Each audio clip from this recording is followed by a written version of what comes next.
Olá pessoal, tudo bem com vocês? Meu nome é Juliana Ávila e esse é o nosso canal. Quer estudar? Venha para cá. O meu objetivo aqui é ajudar você a conquistar a tão desejada aprovação no concurso dos seus sonhos. E para isso, hoje nós vamos conversar sobre a diferença entre o estudo ativo e o estudo passivo. E por que eu digo para você que assistir a aulas, videoaulas, não deve contar como tempo de efetivo estudo? Vamos lá então? Fica comigo?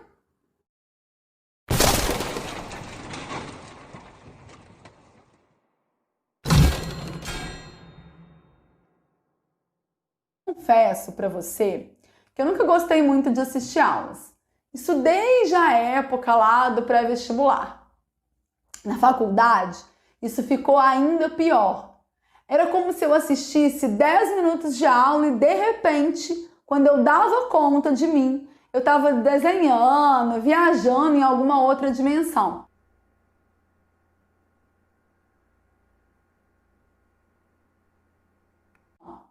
E olha que naquela época a gente nem tinha celular.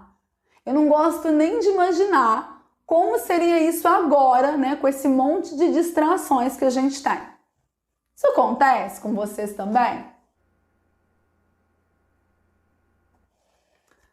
Pois é, quando a aula era muito interessante, e aí ou porque o assunto me chamava a atenção, ou porque eu gostava muito da didática do professor, do jeito com que ele conduzia as explicações, era até um pouco mais fácil.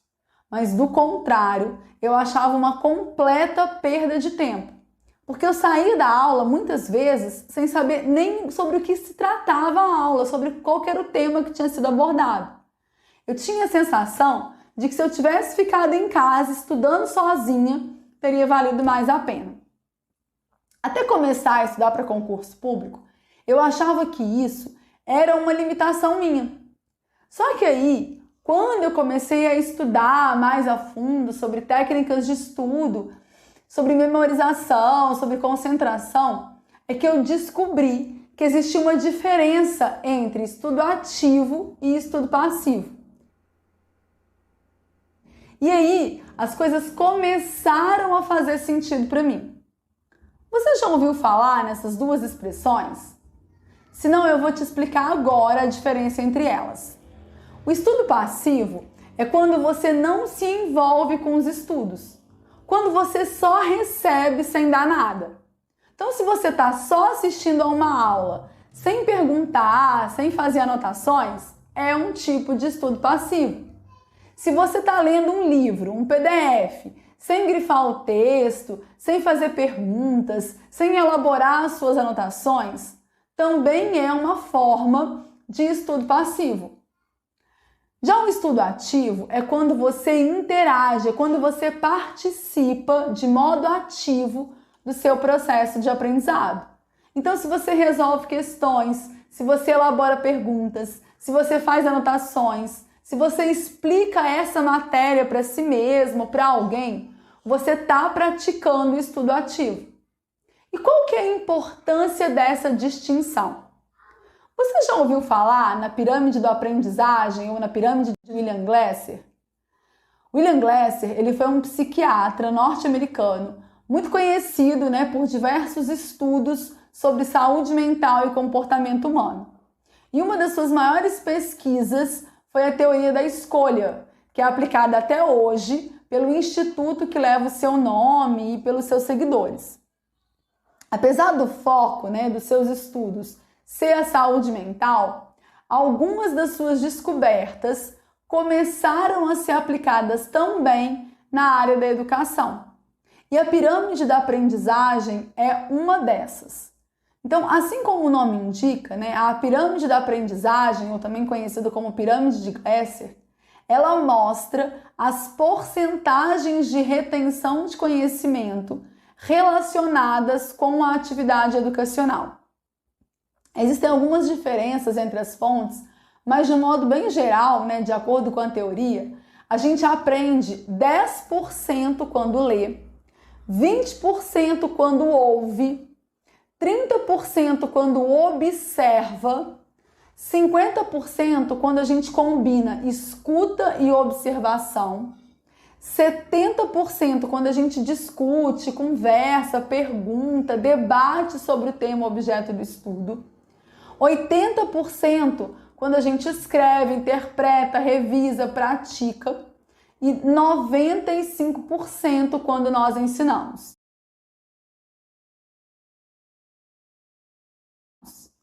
As primeiras 4 formas de estudo, ler, ouvir, observar e combinar, né, observação e escuta, são consideradas formas de estudo passivo. E através delas, você vai conseguir reter no máximo 50% do conhecimento. Já as outras formas, discutir, escrever, praticar, revisar, ensinar, são consideradas formas de estudo ativo. E através delas, é que você consegue reter até 95% do conhecimento. Entendeu? Porque ficar só assistindo aula e videoaula não vai te levar até a sua tão desejada aprovação em concursos públicos. E eu conheço muita gente que acha que vai conseguir passar assim. Tá só se iludindo. Então quer dizer, Juliana, que eu não devo fazer um cursinho, que eu não devo assistir aulas e videoaulas? Talvez sim, talvez não. Um curso preparatório, ele é sim um importante aliado, né? Porque ele te dá acesso a bons materiais, ele te dá a possibilidade de ter aulas com bons professores, claro, né? Desde que você escolha bem a instituição. É lá que você vai ter contato com outros alunos, né? Quando a gente está falando aí de cursos presenciais, pessoas que estão na mesma vibe que você, e isso é muito legal, principalmente para aquelas pessoas que estão ingressando sozinhas nesse novo mundo. Eu, por exemplo, né? Quando eu comecei a estudar para concursos públicos, eu não conhecia ninguém que estava se preparando tão bem para concursos. Isso é muito ruim. Você acaba tendo que descobrir sozinho, né, quais são os melhores materiais, as infinitas áreas disponíveis para você focar, onde ter acesso às principais notícias, onde pesquisar os editais. Então, quando eu comecei, né, a fazer cursinho, eu fiz só um cursinho, que foi um intensivo para concursos fiscais do LFG, e ele tinha aula só aos sábados e domingos. E nesse cursinho eu fiz algumas amigas e elas foram decisivas no sucesso da minha trajetória nesse mundo de concurso. Elas já eram muito mais experientes do que eu, elas já estavam nesse mundo, né, há um pouco mais de tempo aí. E a gente trocava dicas de materiais, de cursos, quais os concursos, né, que a gente ia fazer, sem contar com apoio, né, aquele ombro amigo nas horas difíceis que todo mundo tem. É nos cursinhos também que você fica por dentro das novidades, dos editais iminentes, os assuntos mais quentes, como as bancas, elas gostam de cobrar determinados pontos, né? Aqueles pulos do gato, que são os macetes, que só os bons professores sabem. Agora, os cursinhos têm tantas vantagens assim, e por que então que a gente não recomenda que todas as pessoas façam cursinho? Em primeiro lugar, gente, porque bons cursinhos eles são caros, né? E o preço deve ser a última coisa que você vai levar em consideração na hora de escolher o seu curso. Aqueles preparatórios que tem lá os melhores professores, né, os bambambãs aí do mercado, os melhores materiais, eles não são baratos, né? Isso é uma coisa óbvia. Porque para você conseguir bancar tudo isso, você precisa de dinheiro. E muitas pessoas que estão estudando para concursos, elas não têm essa disponibilidade de grana. Então, entre fazer um cursinho ruim, um cursinho meia boca, e não fazer nenhum, opte com certeza pela segunda opção. E aí você economiza o seu dinheiro, o dinheiro que você ia gastar no cursinho, para investir então em bons materiais. Porque é imprescindível ter materiais de qualidade.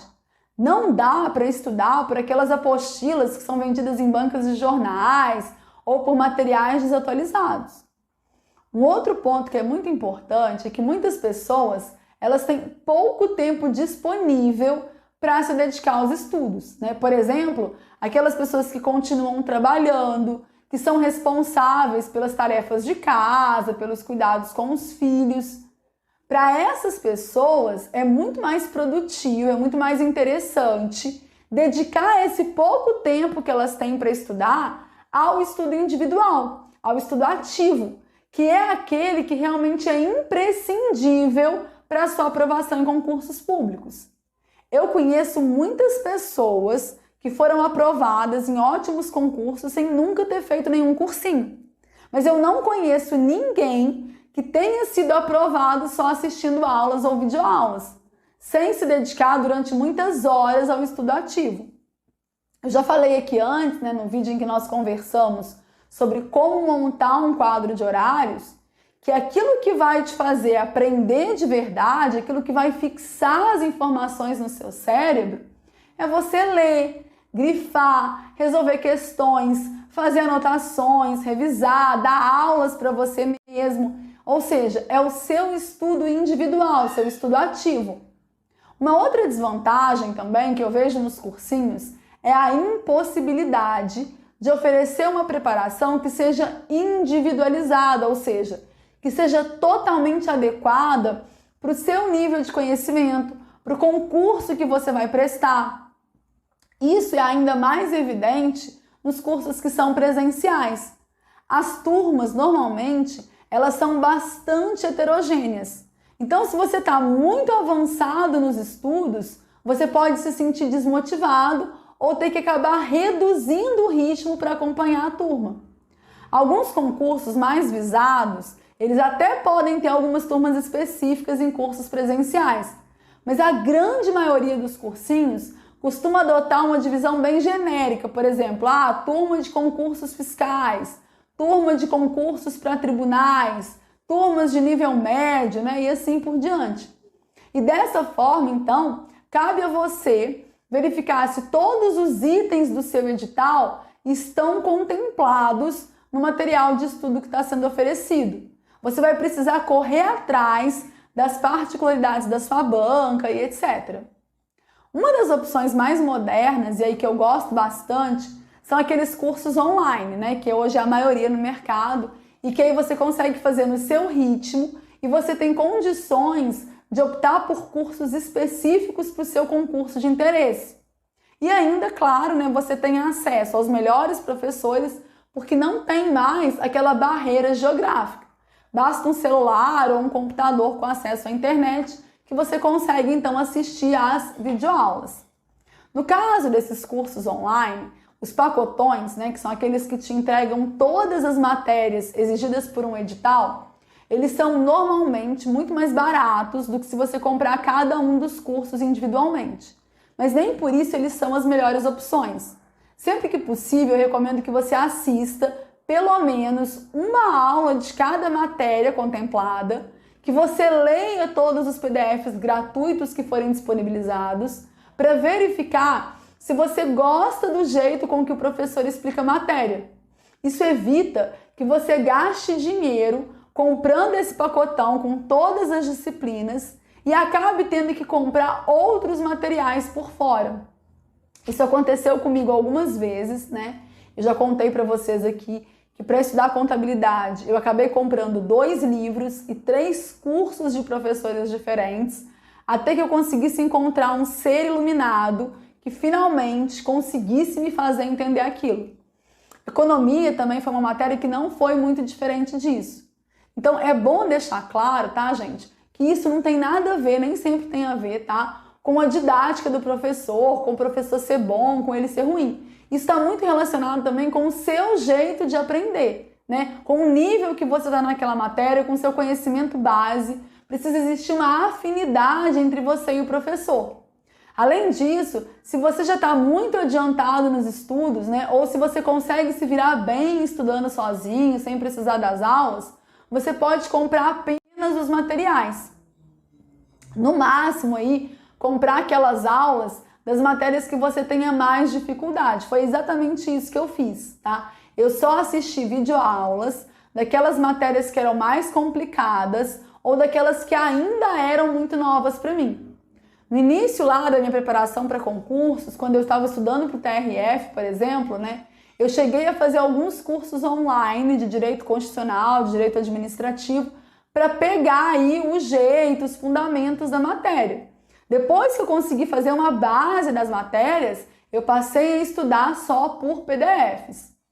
Português, eu só assisti algumas aulas que eram de resolução de questões ou aquelas que eram mais focadas, né, em alguma banca específica. E eu estudei quase que exclusivamente só por PDFs. Raciocínio lógico, matemática financeira, já foi uma matéria diferente. O que eu fazia? Eu assistia às aulas com a explicação de algum item ali, assistia o professor fazendo 2, 3 exemplos e depois eu partia para a resolução de questões. E eu só voltava nas videoaulas quando eu empacava em alguma questão. Isso porque ler PDF de raciocínio lógico é meio chato, né? Uma outra vantagem de videoaulas é que você pode aumentar a velocidade e aí você consegue assistir em 15, 20 minutos uma aula que levaria 30.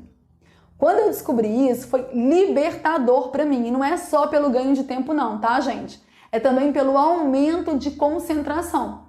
Se você assiste uma aula em que o professor ele explica muito devagar, é normal que você se disperse, que você comece a pensar em outras coisas, que você comece a mexer no celular, abrir uma outra janela ali do navegador, né? Ficar mexendo nos sites de compra, nas redes sociais. Isso acontecia muito comigo. Então, se você também tem esse problema, né? Se você está assistindo uma videoaula e quando você vê, você já está mexendo em outras coisas, experimenta aumentar a velocidade de reprodução. Comece aí com 1,5. Hoje, né, eu já assisto vários vídeos à velocidade de 2,5 e alguns na velocidade 3. Então, o que eu quero que você entenda, né, com esse vídeo nosso de hoje, é que as aulas, tanto as presenciais quanto as aulas online, elas são sim um recurso muito interessante, só que elas consomem um tempo muito grande da sua preparação. E aí você precisa entender qual que é a diferença que existe entre remédio e veneno. Vocês se lembram?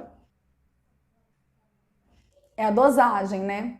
Então, assistir aulas é importante, é um recurso muito valioso, só que aulas demais vão atrasar a sua aprovação, porque elas vão consumir um tempo que você deveria estar dedicando ao seu estudo ativo. Então, mais uma vez, para você não esquecer jamais, o que faz você ser aprovado em concurso não são as horas que você passa assistindo aulas e videoaulas, mas são aqueles momentos que você passa estudando de forma ativa. Então agora, para quem decidiu fazer um cursinho preparatório, eu vou dar algumas dicas para que você consiga aproveitar mais esse seu investimento. Investimento aqui, quando eu falo, é de tempo e de dinheiro, tá? Primeira dica, nada de ficar conversando, mexendo no celular, desenhando no caderno durante as aulas, pensando lá na festa de sábado, nos boletos que você tem para pagar. Lembre-se que você está lá para aprender e que você precisa fazer valer esse seu investimento. Então, concentre-se realmente, preste atenção à aula. Segunda dica é deixar de lado os julgamentos. Então, se livre dos preconceitos, aproveite todas as informações que estão sendo passadas pelo professor. Se você tiver com dúvidas, se você não concordar com alguma coisa que foi falada, questione, só que sem tumultuar, né? Claro. Terceira dica é fazer anotações, prestar atenção, anotar exemplos, observações, exceções. Se for permitido pelo professor, grave as aulas. Quarta dica, pergunte sempre ao professor qual vai ser o próximo tema abordado e faça uma leitura antes do material. Isso porque se você não entendeu ali algum ponto, você vai anotar e vai prestar ainda mais atenção quando o professor estiver explicando aquele tópico. A quinta dica é fazer perguntas, todas as que você julgar necessário. Peça para o professor explicar novamente um assunto que você não tiver entendido. Não tenha vergonha. Você está lá para aprender e o professor está lá para te ensinar. Sexta dica. Quando você chegar em casa, estude novamente aquele assunto que foi passado em aula. Refaça suas anotações, complemente o estudo com a leitura de livros, de PDFs, com o material que foi fornecido pelo seu cursinho. E resolva muitas questões. Bom, pessoal, nós chegamos ao final do nosso vídeo de hoje. Eu espero que vocês tenham entendido que assistir aulas, assistir videoaulas, pode sim ser um recurso muito valioso, mas desde que ele seja usado com moderação. Se você estiver utilizando como uma muleta, né, porque realmente é muito mais fácil você ficar lá de boa, só assistindo aula, você não vai passar. Você está só perdendo o seu tempo. Então, se você gostou do nosso vídeo, se foi útil para você, deixa o seu like, compartilha com os amigos, isso é muito importante para mim. Isso me ajuda muito no crescimento do canal. Mostra para o YouTube que esse vídeo é bom, que esse conteúdo ele é relevante e que ele precisa ser exibido para mais pessoas. No nosso próximo encontro, nós vamos conversar sobre uma dúvida que é muito comum, né, que eu encontro lá nos grupos de concurseiros em que eu participo, da onde eu faço parte, que é se dá para passar em concurso estudando sozinho? Será que eu preciso mesmo ter um coach ou um mentor? Então, se você não é inscrito aqui, clica aqui embaixo, se inscreve, já ativa o sininho de notificação para o YouTube te avisar sempre que tiver um conteúdo novo aqui para você. E eu te espero então na próxima sexta-feira para mais um passo na sua jornada rumo à aprovação. Até mais e bons estudos!